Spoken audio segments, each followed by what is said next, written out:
monde bouge, l'actualité avec. Mesdames et messieurs, bienvenue sur Cam News 24 et IFM Radio émettant depuis Garoua. Emeline Doudou Amadou, c'est moi. Et pour cette édition, je suis accompagnée de Ghislain Kougan qui se fera le plaisir de nous conduire dans les méandres de l'actualité de ce jour.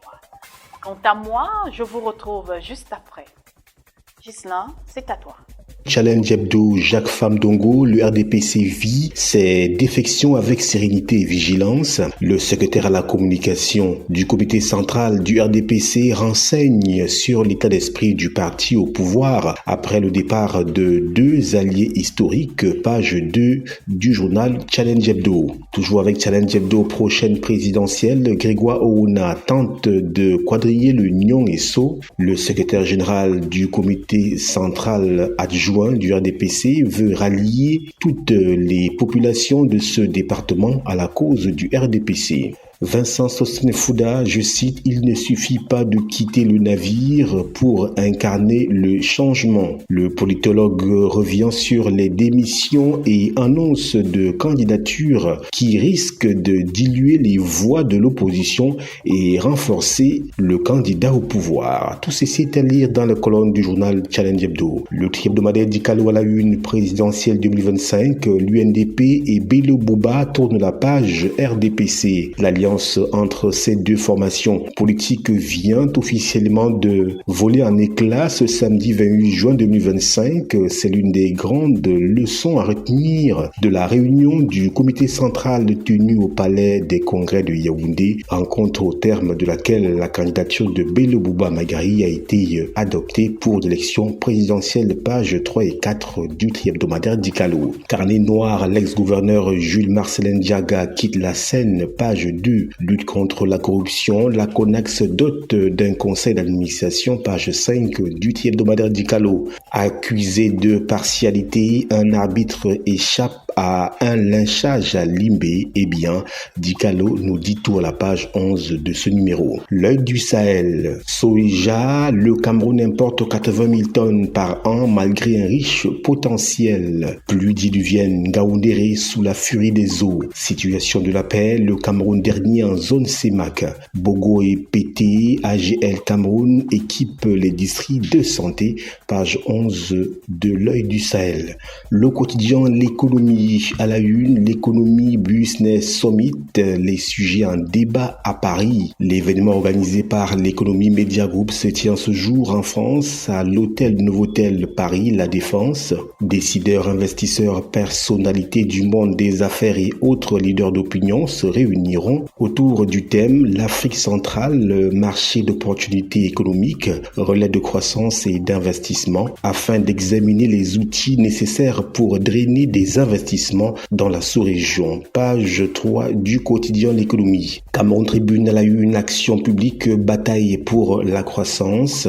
La question est au cœur du 14e salon de l'action gouvernementale ouvert hier à Yaoundé par le ministre de la Communication, porte-parole du gouvernement, René Emmanuel Sadi. Il est question cette année de mettre en vitrine les interventions qui contribuent à produire davantage de richesses, créer de l'emploi et promouvoir le Made in Cameroun, page 3 du quotidien bilingue à capitaux publics Cameroun Tribune. Le quotidien Le Jour, Jacques Bouga Akbé, l'ancien économiste au FMI, veut challenger Paul Biya, candidate à la présidentielle d'octobre 2025. Le docteur en économie et ingénieur diplômé de l'école centrale de Paris, mise sur une expérience de 20 ans comme économiste au Fonds monétaire international pour proposer aux Camerounais des solutions concrètes à leurs problèmes. Interview à lire dans les colonnes du journal Le Jour. Affaire des fonds des matchs amicaux, le comité d'urgence dit avoir donné son onction pour la transaction, nous dit Le Jour. Info Matin, Marie-Rose Dibon, gouvernement, je ne démissionnerai pas. La secrétaire d'État au auprès du Mindu. Par ailleurs, présidente nationale de l'Organisation des femmes de l'UNDP refuse de marcher sur les pas du président national Bello Bouba Maïgari, démissionnaire de l'équipe Diongoute 1, page 3 pour lire ce cafouillage. Martin Barganguele, 93 ans, toujours au top, nous dit Info Matin. Les raisons sont à lire dans cette édition. Émergence, candidature, Paul Biya en zone de turbulence. Le président camerounais sous pression face aux appels croissants a renoncé à un nouveau mandat, parfois sur fond de menaces, page 5 du quotidien Émergence. Joshua aussi à la rencontre de l'homme, nous dit Émergence. Région de l'Ouest, 4700 litres de carburant de contrebande saisis. Goulmacon, 2 catéchistes suspendus pour pratique de sorcellerie, page 3 du journal Émergence. Mutation à la une, Issa Tirouba Bakari, ce n'est plus Paul Biya qui gouverne. Au micro de Brut Afrique, l'ex-ministre de l'Emploi et de la Formation professionnelle, candidate à la prochaine élection présidentielle, s'étend davantage sur les raisons de sa démission du gouvernement, page 7 du quotidien Mutation. Page 5, site pornographique, que devient jedolo.com, point d'interrogation. Zone CEMAC à la page 9, la croissance en recul, Mutation nous en donne les raisons. L'info à chaud, à la une, révélation fracassante de l'ex-ministre Issa Tirouba Bakari, je cite, ce n'est plus le président Paul Biya qui gouverne, fin de citation, et bien, page 3 du journal L'info à chaud. Toujours avec l'info à chaud, élection présidentielle d'octobre prochain, un prêtre demande à Paul Biya de ne pas présenter sa candidature, page 12.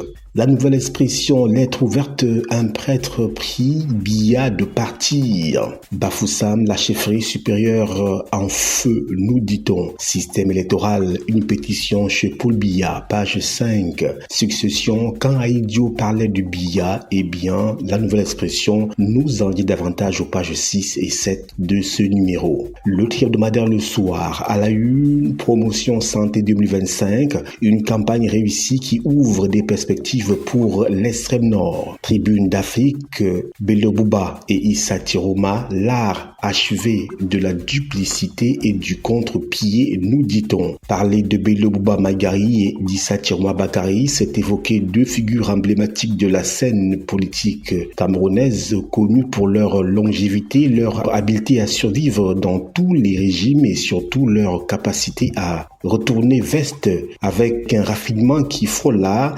Leur parcours politique est un mélange de convictions fluctuantes, de fidélité variable et d'un opportunisme savamment maîtrisé, érigé en stratégie de survie et d'ascension, nous dit le journal Tribune de l'Est. Média d'Afrique à la une présidentielle 2025, l'énigmatique candidature de Bello Bouba Maïgari. Le drapeau reconnaissance African Forum Award célèbre le mérite. Le 28 juin 2025, le somptueux cadre du Crystal Palace à Douala a accueilli la 4e édition des African Forum Awards. Cet événement, devenu au fil des années un véritable baromètre du mérite et de l'engagement citoyen, a réuni une foule de personnalités politiques et institutionnelles, sportives, médiatiques et des citoyens venus célébrer l'excellence nationale. Page 4 du journal Le Drapeau. Eco-News, à la une, CEMAC, l'inflation sous les 3%. La BEAC a-t-elle vraiment gagné la bataille? Esquisse des réponses dans les colonnes de cette édition. Voilà pour ce qui est de la quintessence de l'actualité à travers la presse écrite. Emeline Doudou Amadou, c'est à vous. Voilà, vous êtes désormais informés sur l'actualité au Cameroun et ailleurs. Merci de nous avoir suivis et restez en compagnie de nos programmes sur CamNews 24 et IFM Radio, émettant depuis Garoua. À bientôt.